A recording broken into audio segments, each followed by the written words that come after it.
Hi friends, good morning. என்னடா sorry cotton பார்க்காதீங்க. நேற்று வந்து பொங்கலுக்கு போட்ட சாரி கொஞ்ச நேரம் தான் போட்டிருப்பேன். அதனால் அப்படியே வெயிலில் நல்லா காய வச்சு மடித்து வச்சிடலாம் அப்படின்னு சொல்லிட்டு அந்த படைக்கிற டைம் மட்டும் போட்டு நான் எடுத்து வச்சிட்டேன்.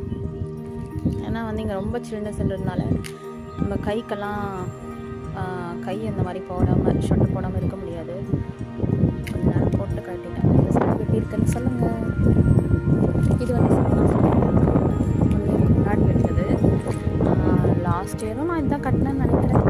பட் அப்போ வந்து சிங்கிள் ப்ளீட் வச்சு கட்டியிருந்தேன். அப்புறம் வந்து ப்ளீட்ஸ் வச்சு கட்டினேன். டிஃப்ரென்ஸ் என் வீடியோவில் பார்த்தீங்கன்னா தெரியும். ஷார்ட்ஸில் இது நான் போட்டிருந்த ஷார்ட்ஸில் வந்து பூஜை பண்ண அப்புறம் இந்த சாரியில் நான் ஃபோட்டோ போட்டிருப்பேன். இன்றைக்கும் வந்து அஸ் யூஷுவல் நல்ல வெயில். நான் அப்படியே காற்று பாருங்கள் எப்படி அடிச்சிட்ருக்கு. இந்த காற்றால் தான் அந்த குளிர் வந்து நம்மளுக்கு தெரியுது. அதுவே வந்து அப்படியே வெயில் காலத்தில் அப்படியே மாறிடும். இந்த காற்று வந்து அனல் காற்றா மாறிடும். இப்போ வந்து அது சில்லுன்னு இருக்குது. பட் வெயில் வந்து நல்லா வருது. சில இடங்கள்லாம் வெயிலே வராதில்ல. இந்த வருஷம் நாங்கள் வந்ததுலேருந்தே வெயில் இருக்குது. ஏன்னா நாங்கள் லாஸ்ட் டைமாக அதுக்கு முன்னாடி எல்லாம் வந்து இங்கே இருக்கும்போது அவ்வளோவா வெயில் வராத டேஸ் கூட இருந்துச்சு. ஒரு 10 to 10 டேஸ்க்கு வெயிலே வராமலாம் இருந்துச்சு. எனக்கு தெரிஞ்சு இப்போ அது அந்த மாதிரி நாங்கள் ஒன்றும் பார்க்கல. அப்படி இருந்துச்சுன்னா ரொம்ப மூடியாக இருக்கும், ரொம்ப க்ளவுடியாக வெயிலே வராமல் ஒரு மாதிரி இருக்கும். இப்போ ஒன்றும் அந்த மாதிரி வரல. அதோடைய சந்தோஷம்.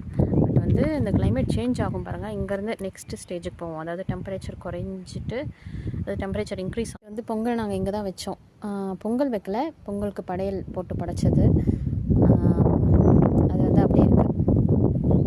ஆக்சுவலாக இது வந்து எங்கள் வீட்டில் வந்து வருஷம் வந்து மாடியில் போய் தான் பண்ணுவாங்க. அப்போ வந்து அண்ணிங்கெல்லாம் இருக்காங்க. அவங்க வந்து மாவில் கோலம் போடுவாங்க 2 சைடும். நான் அந்த மாவு கோலம் போடலான்னு ஆரம்பித்து கடைசியில் அது கரும்பாக மாற்றிட்டேன். அது எத்தனை பட்டை போடணும்னு எனக்கு தெரியல. அதனால் கரும்பாக ஆக்கி விட்டுட்டேன். இந்த இடத்துல கூட ஒரு கோலம் போடுவாங்க. எப்போவுமே பொங்கலுக்கு அதே கோலம் தான் போடுவாங்க. இப்போல்லாம் மாறிடுச்சு. இப்போ வந்து கீழே பண்ணிக்கிறாங்க, மேலே ஏற முடியல அப்பா அம்மாவால் அப்படின்னு சொல்லிட்டு. உங்களுக்கு இன்னொரு ஒரு பியூட்டிஃபுல் சீன் காட்டுற பாருங்கள். லேடிஸ் வந்து இதை எடுத்துகிட்டு போகிறாங்க, வயலில் நடந்து போகிறாங்க.